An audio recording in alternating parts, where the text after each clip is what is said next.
Ya pemirsa, benarkah pembunuhan Brigadir Joshua ini dilatar belakangi oleh konten dewasa? Kita tanyakan langsung kepada kuasa hukum keluarga Brigadir Joshua, ada Kamarudin Simanjuntak. Selamat sore Pak Kamarudin.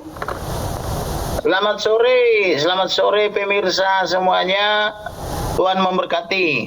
Ya, Pak Kamarudin, polisi masih mendalami motif pembunuhan Brigadir Joshua. Namun Mahfud MD menyebut bahwa motif dilatar belakangi oleh konten dewasa. Menurut Anda, benarkah ini terkait konten dewasa? Seperti apa? Pertama, sebenarnya kalau sudah berani dia mengikuti pasal yang saya laporkan, yaitu pasal 340 junto 33 8 junto 351 ayat 3 junto pasal 5556, itu laporan saya ya. Berarti dia sudah sependapat, dia dalam arti penyidik sudah sependapat dengan saya tentang motifnya. Motifnya itu sudah saya jelaskan ketika saya membuat laporan polisi. Terkait dengan bahasa konten dewasa yang dari Mahfud MD itu adalah itu bahasa yang terlalu sumir. Artinya memang hanya orang dewasa yang boleh mengikuti perkara pidana di ruang sidang. Sedangkan orang anak-anak itu tidak boleh. Kemudian khusus mengenai perkara susila, memang biasanya itu hanya dilihat oleh pihak yang berperkara, orang lain pun tidak bisa, itu karena perkara tertutup untuk umum. Tetapi biarpun perkara terbuka untuk umum, itu juga hanya boleh dilihat oleh orang dewasa. Tetapi dalam perkara ini motifnya adalah dendam. Dendam tentang apa? Yaitu bahwa Bapak Ferdy Sambo diduga jarang pulang ke rumah. Karena jarang pulang ke rumah, maka ini menjadi dilema buat para ajudan, karena ajudan ditanyain oleh ibu, dalam hal ini Ibu Putri. Dan biasanya kalau suami bintang 2, istri itu bintang 3, kan begitu. Ini dilema bagi para ajudan, termasuk supir, harus menjawab apa ketika bintang 3 menanyakan kemana bintang 2, kan begitu.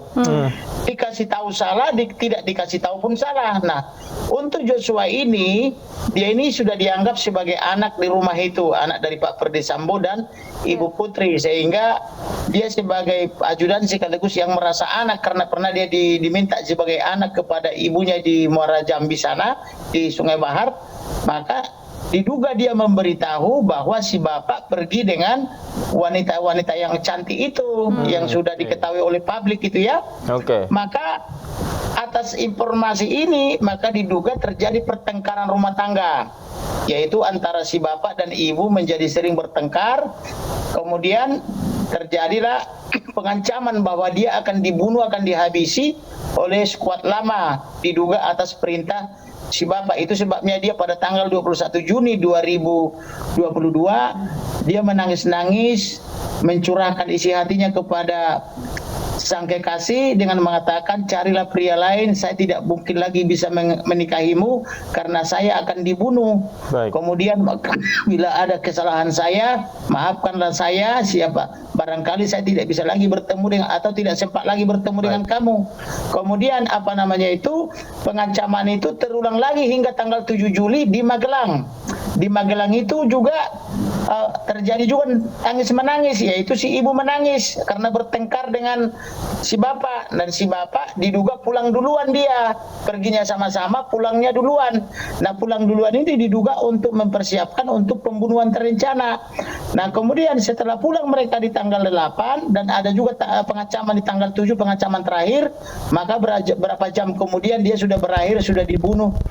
Makanya saya bilang antara Magelang, Jakarta, perluas tempus delicti dan locus delictinya, itulah kira-kira yang bisa saya jelaskan itu. Selain itu ada juga dugaan, tapi informasinya dari beda sumber lagi, ada juga dugaan tata kelola sabu-sabu, judi dan minuman keras.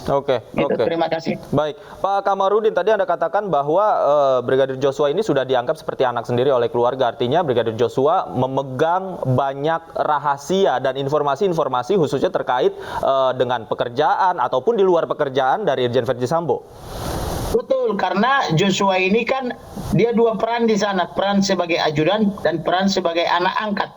Jadi kenapa saya berani mengatakan dia ini anak? Karena Ibu Putri pernah memohon kepada bundanya almarhum, ibu yang melahirkan, akulah yang merawat, ya akan begitu. Ini anak kita bersama, akan begitu. Jadi dan kami biasa itu orang Batak kalau merantau selalu dinasihatkan oleh ibu saya, termasuk mama saya hanya melahirkan kamu di perantauan, carilah ibumu penerus atau induk semang istilah bahasa Indonesianya. Jadi bagi kami itu adalah nasihat yang selalu diajarkan oleh orang tua ketika memberangkatkannya merantau. Seperti saya kan tamat SMA, saya BTL, Batak Tembak Langsung. Saya merantau dan saya tinggal di kolong jembatan karena saya tidak mau membebani keluarga. Walaupun 1-2 minggu saya di rumah kerabat, setelah itu saya di kolong jembatan saya kurang lebih 2-3 bulan. Nah jadi seperti itulah kami orang Batak itu nekat-nekat merantau dan selalu dinasihatkan oleh orang tua, carilah ibu penerus atau pengganti orang tua, kan begitu, karena orang tua di kampung begitu. Baik, kalau untuk urusan yang tadi Anda bilang Ferdy Sambo diduga memiliki wanita lain begitu atau memiliki hubungan, itu juga Brigadir Joshua mengetahui soal itu? Diduga mengetahui karena dia kan ajudan. Nah, ketika ditanya oleh si ibu atau ibunya, itu kan sudah dianggap ibunya kandung kan gitu ya. Ya mungkin sulit bagi dia untuk tidak menceritakan. Maksudnya dia mungkin supaya si bapak sadar dan bertobat toh. Tetapi yang terjadi adalah pertengkaran. Nah, akibat pertengkaran itu diduga ibu sakit karena bahasa dalam pengancaman itu oleh Pak Lama itu gara-gara kau ibu sakit. Berarti waktu itu saya minta kepada penyidik coba selidiki dulu apakah benar Ibu Putri sakit. Kan begitu kata-kata saya kepada Brigadir Jenderal yang mengawal penyidikan itu. Coba cari tahu dulu apakah benar Ibu Putri ada sakit apa tidak di tanggal 21 Juni.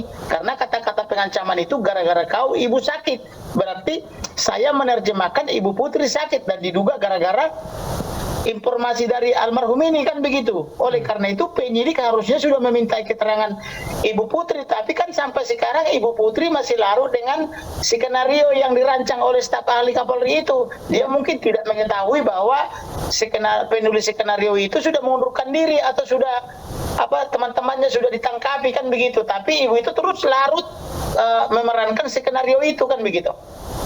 Baik, Pak Kamarudin, beberapa saat lalu Kabar Reskrim Polri menyebut tidak akan membongkar motif sampai dibuka di persidangan untuk menjaga perasaan sejumlah pihak. Tanggapan Anda, Pak Kamarudin? Berarti dia melawan presiden. Presiden kan sudah bilang buka seterang-terangnya. Kemudian melawan undang-undang, yaitu Undang-Undang Transparansi Informasi Publik. Kemudian melawan konstitusi.